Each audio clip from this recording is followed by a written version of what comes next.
So receiving the fellowship tonight at the Cambridge Union, please give a warm hand for Professor Stephen Hawking.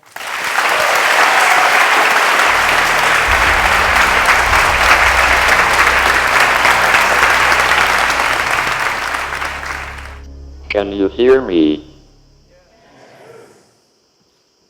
I am pleased to be with you this evening on this special occasion, and I am honored that the Cambridge Union has announced the Hawking Fellowship, and that I am to be the first recipient.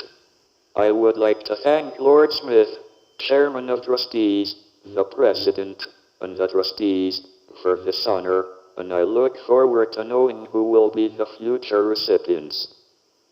This lifetime fellowship has put me in a reflective mood.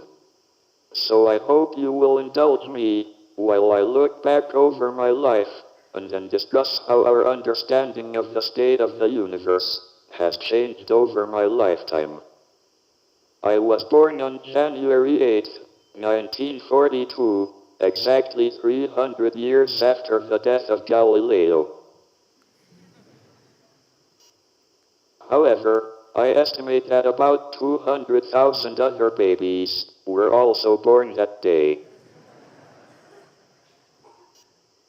I don't know whether any of them were later interested in astronomy. I was born in Oxford, even though my parents were living in London. This was because Oxford was a good place to be born during World War II. The Germans had an agreement that they would not bomb Oxford and Cambridge, in return for the British not bombing Heidelberg and Göttingen. It is a pity that this civilized sort of arrangement couldn't have been extended to more cities. We lived in a tall, narrow Victorian house in Highgate, which my parents had bought very cheaply during the war, when everyone thought London was going to be bombed flat. In fact, a V-2 rocket landed a few houses away from ours. I was away with my mother and sister at the time. Unfortunately, my father was not hurt. For years afterwards, there was a large bomb site down the road, in which I used to play with my friend Howard. Howard was a revelation to me, because his parents weren't intellectuals. He went to a council school and knew all about football and boxing.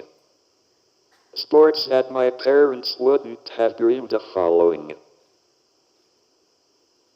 At that time, during and just after the war, Highgate was an area in which a number of scientific and academic people lived.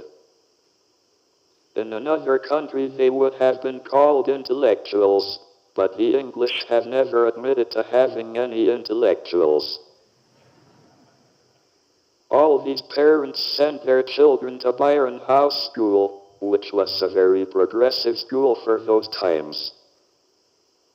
I remember complaining to my parents that they weren't teaching me anything.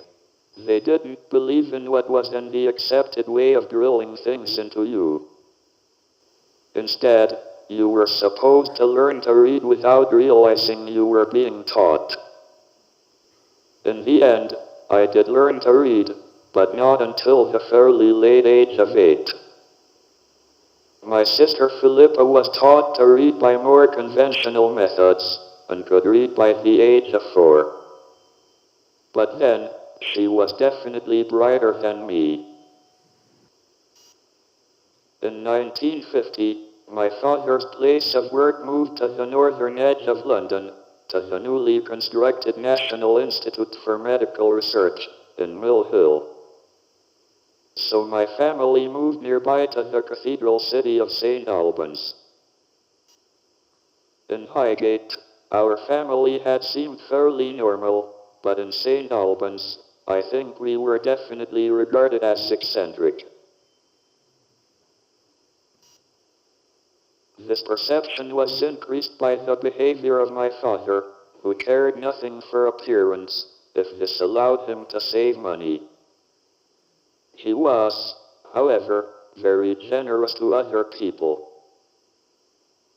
I had 6 or 7 close school friends, most of whom I'm still in touch with.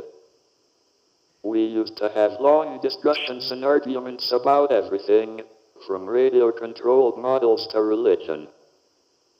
One of the things we talked about was the origin of the universe, and whether it required a god to create it, and set it going. I had heard that light from distant galaxies was shifted towards the red end of the spectrum, and this was supposed to indicate that the universe was expanding. But I was sure there must be some other reason for the red shift. Maybe light got tired, and more red, on its way to us. An essentially unchanging and everlasting universe seemed so much more natural. It was only after the discovery of the cosmic microwave background, about 2 years into my PhD research, that I realized I had been wrong. My father was very keen that I should go to Oxford or Cambridge. He himself had gone to University College, Oxford, so he thought I should apply there. But at that time, University College had no fellow in mathematics, so I had little option but to try for a scholarship in natural science. I surprised myself by being successful. The prevailing attitude at Oxford at that time was very anti-work. You were supposed to be brilliant without effort, or to accept your limitations and get a fourth-class degree. To work hard to get a better class of degree was regarded as the mark of a grey man, the worst epithet in the Oxford vocabulary. The course I did at Oxford was arranged in a way that made it particularly easy to avoid work. I did one exam before I went up, then just the final exams at the end. I once calculated that I did about an hour's work a day. I am not proud of this. I am just describing my attitude at the time, which I shared with most of my fellow students. One result of my illness has been to change all that. When you are faced with the possibility of an early death, it makes you realize that life is worth living, and that there are lots of things you want to do. Because of my lack of work, I had planned to get through the final exam by doing problems in theoretical physics and avoiding questions that required factual knowledge. But I didn't sleep the night before the exam because of nervous tension, and so I didn't do very well. I was on the borderline between a first and second class degree, and I had to be interviewed by the examiners to determine which I should get. In the interview they asked me about my future plans. I replied that I wanted to do research. If they gave me a first, I would go to Cambridge. If I only got a second, I would stay in Oxford. They gave me a first. In the long vacation following my final exam, the college offered a number of small travel grants. I thought my chances of getting one would be greater the further I proposed to go. So I said I wanted to go to Iran. I set out with a fellow student, John Elder, who had been before and who knew the language, Farsi. We traveled by train to Istanbul, and then to Erzurum in eastern Turkey, near Mount Ararat. After that, the railway entered Soviet territory, so we had to take an Arab bus, complete with chickens and sheep, to Tabriz, and then Tehran. In Tehran, John Elder and I parted company, and I traveled south with another student to Isfahan, Shiraz and Persepolis, the capital of the ancient Persian kings, which was sacked by Alexander the Great. I then crossed the central desert to Mashhad. On my way home, I and my traveling companion Richard Cheyne were caught in the Boonsara earthquake, a massive 7.1 Richter quake that killed over 12,000. I must have been near the epicenter, but I was unaware of it because I was ill, and in a bus that was bouncing around on the Iranian roads that were then very uneven. We spent the next several days in Tabriz, while I recovered from severe dysentery and a broken rib, from being thrown against the seat in front in the bus, still not knowing of the disaster, because we didn't know the language. It was not until we reached Istanbul that we learned what had happened. I sent a postcard to my parents, who had been anxiously waiting for 10 days, because the last they had heard I was leaving Tehran for the disaster region on the day of the quake. I was 20 in October 1962 when I arrived in Cambridge at DAMT, the Department of Applied Mathematics and Theoretical Physics. I had applied to work with Fred Hoyle, the most famous British astronomer of the time. I say astronomer because cosmology then was hardly recognized as a legitimate field. However, Hoyle had enough students already, so to my great disappointment, I was assigned to Dennis Sharma, of whom I had not heard. But it was just as well I hadn't been a student of Hoyle, because I would have been drawn into defending his steady-state theory, a task which would have been harder than negotiating Brexit.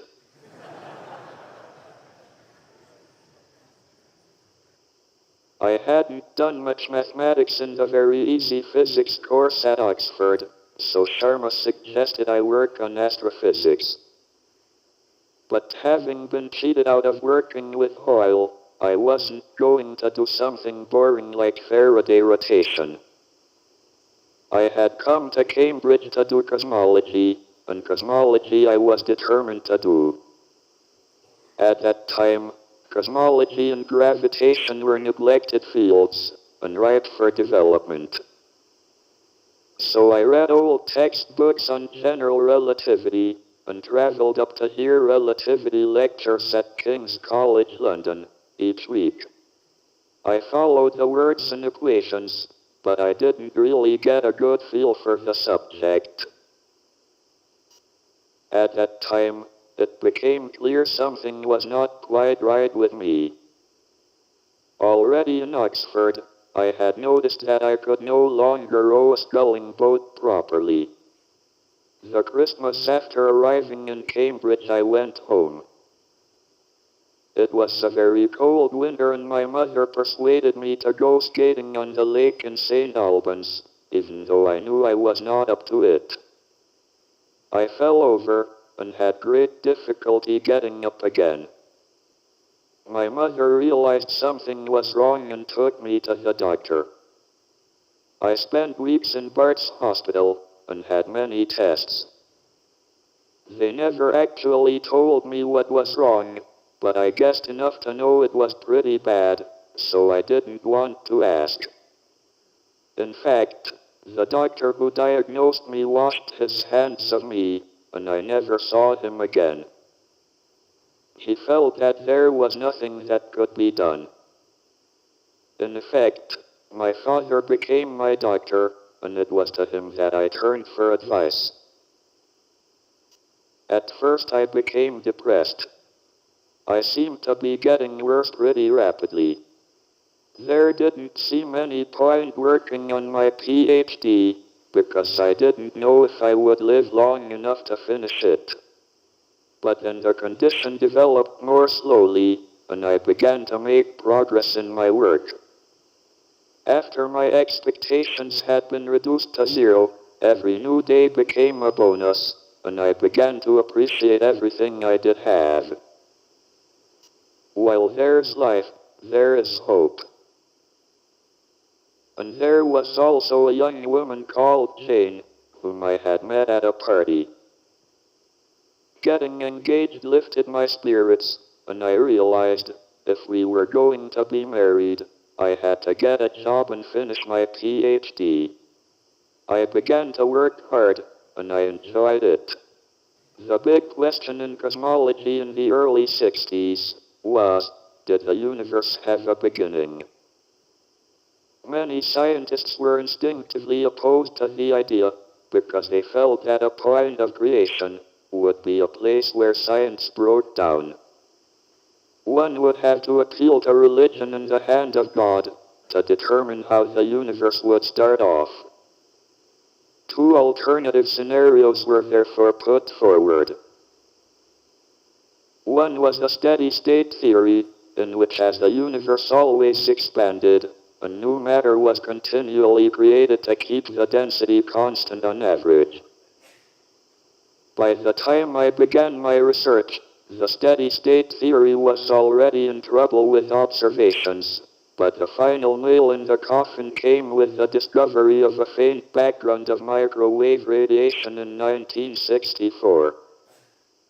The only reasonable interpretation of the background is that it is radiation left over from an early very hot and dense state. As the universe expanded, the radiation would have cooled until it is just a faint remnant we observe today. But there was a second alternative to a beginning in time, which is a bouncing, or even cyclic, universe. Perhaps the universe had a previous contracting phase, and that it had bounced from contraction to expansion at a high, but finite density. This was clearly a fundamental question, and it was just what I needed to complete my PhD thesis. Two Soviet scientists, Lifshitz and Kolodnikov, had claimed to have proved that contraction in general relativity without any special symmetry would always lead to a bounce, with the density remaining finite. This result was very convenient for Marxist materialism, because it avoided awkward questions about the creation of the universe. Lifshitz and Kolodnikov were members of the old school in general relativity. That is, they wrote down a massive system of equations and tried to guess a solution. But it wasn't clear that the solution they found was the most general one.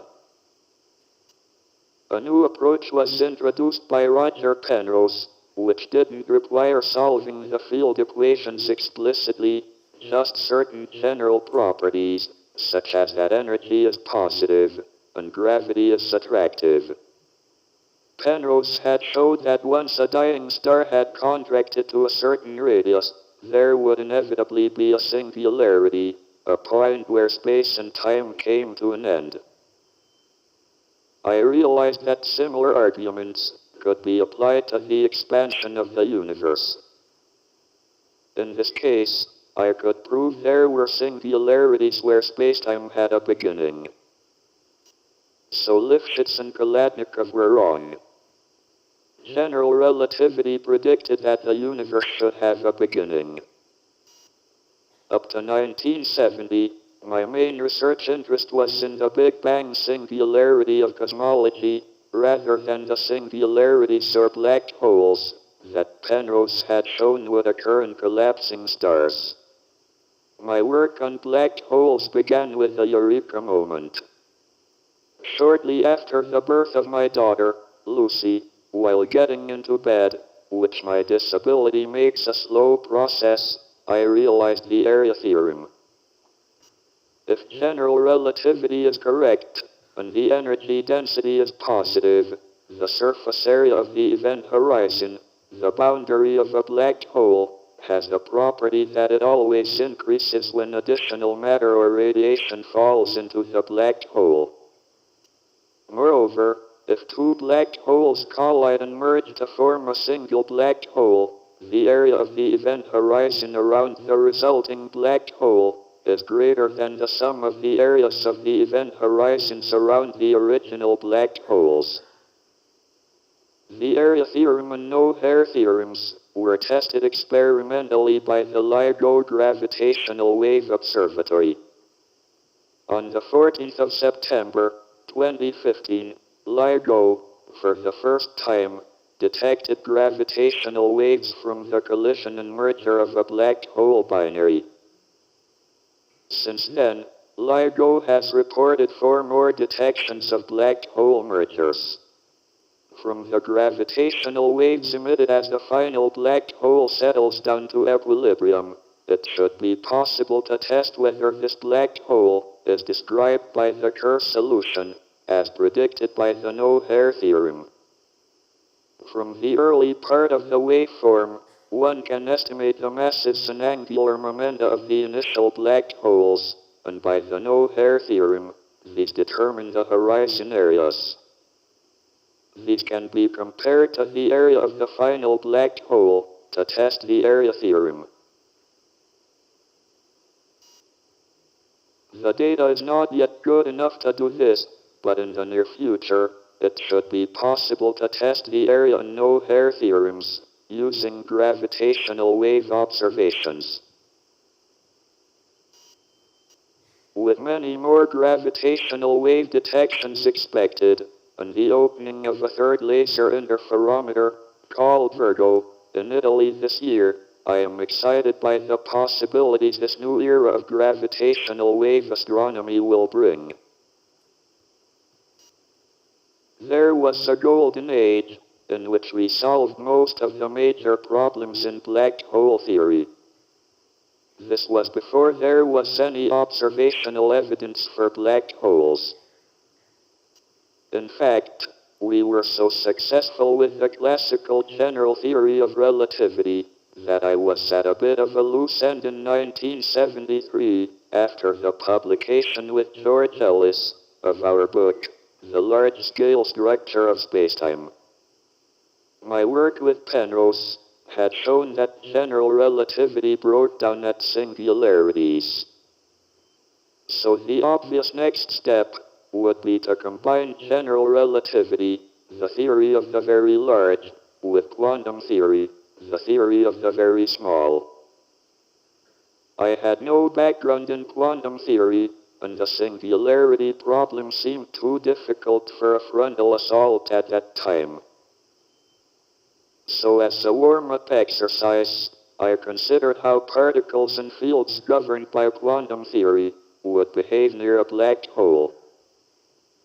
In particular, I wondered, can one have atoms, in which the nucleus is a tiny primordial black hole, formed in the early universe? To answer this, I studied how quantum fields or particles would scatter off a black hole. I was expecting that part of an incident wave would be absorbed, and the remainder scattered.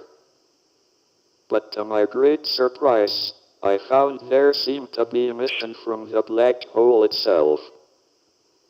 At first, I thought this must be a mistake in my calculation. But what persuaded me that it was real was that the emission was exactly what was required to identify the area of the horizon with the entropy of a black hole. It is summed up in this simple formula, which expresses the entropy in terms of the area of the horizon. And the 3 fundamental constants of nature, c, the speed of light, g, Newton's constant of gravitation, and h bar, Planck's constant. I am proud to have discovered it. Entropy can be regarded as a measure of the disorder of a system, or equivalently, as a lack of knowledge of its precise state. It would be a measure of how many states a black hole could have on the inside, for the same appearance on the outside. Later work uncovered the deep reason for this formula. General relativity can be combined with quantum theory in an elegant manner if one replaces ordinary time by imaginary time. This is called the Euclidean approach because it makes time become a fourth direction of space. The Euclidean space-time is smooth, and contains no singularity at which the equations of physics could not be defined. It solved the fundamental problem that the singularity theorems of Penrose and myself had raised, that predictability would break down because of the singularity. The radiation from a black hole will carry away energy, so the black hole will lose mass and shrink. Eventually, it seems the black hole will evaporate completely and disappear. This raised a problem that struck at the heart of physics. My calculation showed that the radiation was exactly thermal and random, as it has to be, if the area of the horizon is to be the entropy of the black hole. So how could the radiation left over carry all the information about what made the black hole? But if information is lost, this is incompatible with quantum mechanics. This paradox had been argued for more than 40 years and remains one of the most important unsolved mysteries of theoretical physics. Eventually, I found what I think is its resolution. Information is not lost in black holes, but it is not returned in a useful way. It is like burning an encyclopedia. Information is not lost, but it is very hard to read. In fact, the recent Nobel Prize winner, Kip Thorne, and I had a bet with Caltech's John Preskill on the information paradox. I gave John a baseball encyclopedia. Maybe I should have just given him the ashes. The fact that I used to think that information was destroyed in black holes was my biggest blunder. Well, at least it was my biggest blunder in science. Currently I'm working with my Cambridge colleague Malcolm Perry and Andy Strominger from Harvard on a new theory based on superrotation charges to explain the mechanism by which information is returned out of the black hole. Information is encoded in an infinite head of supertranslation software on the horizon of the black hole. In an old village, we have found a new road to go down. Watch this space. During the 1970s, I had been working mainly on black holes, but my interest in cosmology was renewed by the suggestions that the early universe had gone through a period of inflationary expansion, in which its size grew at an ever-increasing rate, like the way prices go up in the shops. In early 1982, I wrote a preprint proposing that the seeds for structures in our universe could be created by quantum effects during inflation. This was basically the same mechanism as radiation from a black hole horizon, except that this time it came from the cosmological horizon. I had used Euclidean methods earlier with Gary Gibbons to work out the temperature of de Sitter space. We held a NUFFIELD workshop in Cambridge that summer, attended by all the major players in the field. At this meeting, we established most of our present picture of inflation, including the all-important density fluctuations, which give rise to galaxy formation, and so to our existence. Several people contributed to the final answer. This was 10 years before fluctuations in the microwave sky were discovered by the Kobe satellite in 1993, so theory was way ahead of experiment. After the 1982 workshop in Cambridge, I spent time at the Institute of Theoretical Physics in Santa Barbara. I talked to Jim Hartle about how to apply the Euclidean approach to cosmology. According to this approach, The quantum wave function of the whole universe is given by a Feynman sum over a certain class of histories in imaginary time. Because imaginary time behaves like another direction in space, histories in imaginary time can be closed surfaces, like the surface of the Earth, with no beginning or end. Jim and I concluded that this was the only natural choice. We formulated the no-boundary proposal. The boundary condition of the universe is that it has no boundary. We had sidestepped the scientific and philosophical difficulty of time having a beginning by turning it into a direction in space. In this picture, the universe will be spontaneously created out of nothing. It will start out almost completely smooth, except for the tiny departures predicted by inflation, which then give rise to all the structure in the universe we see about us. The irregularities in the observed microwave background agree with the specific predictions of inflation, combined with the no-boundary proposal. However, there is one key prediction of the theory, which has yet to be verified. According to inflation, a small part of the fluctuations in the microwave radiation can be traced to gravitational waves generated during the phase of rapid expansion. This part shows up most clearly in the polarization of the radiation. With the Planck satellite and other experiments, we are only in the early stages of measuring this polarization. However, new cosmic microwave experiments like the Simons Observatory offer real hope of providing firm and convincing evidence for this primordial signal. Actually, I have already lost a wager on this, so I am counting on the Simons Observatory to save my bank balance. Cosmology became a precision science another 10 years later, in 2003, with the first results from the WMAP satellite. Today, the Planck satellite offers us a wonderful map of the temperature of the cosmic microwave sky, a snapshot of the universe, at less than 1,000th of its present age. The irregularities you see here are predicted by inflation, and they mean that some regions of the universe had a slightly higher density than others.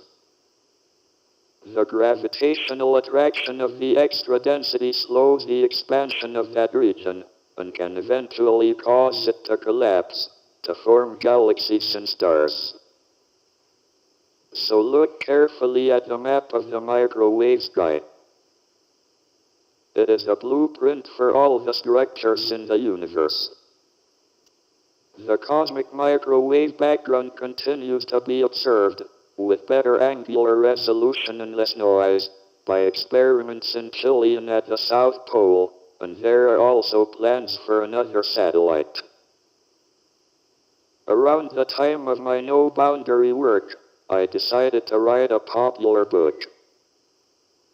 I thought I might make a modest amount to help support my children at school and the rising costs of my care, but the main reason was because I enjoyed it. While I was writing it, I visited CERN, and I became critically ill with pneumonia and lost my voice due to a tracheostomy.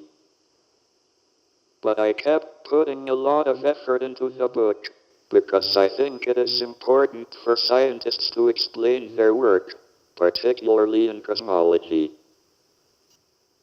I never expected a brief history of time to do as well as it did. Not everyone may have finished it, or understood everything they read. But they at least got the idea that we live in a universe governed by rational laws that we can discover and understand. There are many ambitious experiments planned for the future. We will map the positions of billions of galaxies, and with the help of the latest supercomputers like Cosmos, we will better understand our place in the universe. Perhaps one day, we will be able to use gravitational waves to look right back into the heart of the Big Bang. Most recent advances in cosmology have been achieved from space, where there are uninterrupted views of our vast and beautiful universe. But we must also continue to go into space for the future of humanity. I don't think we will survive another 1,000 years without escaping beyond our fragile planet. I therefore want to encourage public interest in space, and I've been getting my training in early. So let me finish by reflecting on the state of the universe. It has been a glorious time to be alive and doing research in theoretical physics. Our picture of the universe has changed a great deal in the last 50 years, and I'm happy if I have made a small contribution. The fact that we humans, who are ourselves mere collections of fundamental particles of nature, have been able to come this close to an understanding of the laws governing us and our universe, is a great triumph. I want to share my excitement and enthusiasm about this quest. So remember to look up at the stars and not down at your feet. Try to make sense of what you see and wonder about what makes the universe exist. Be curious. And however difficult life may seem, there is always something you can do and succeed at. It matters that you don't just give up. Thank you for listening.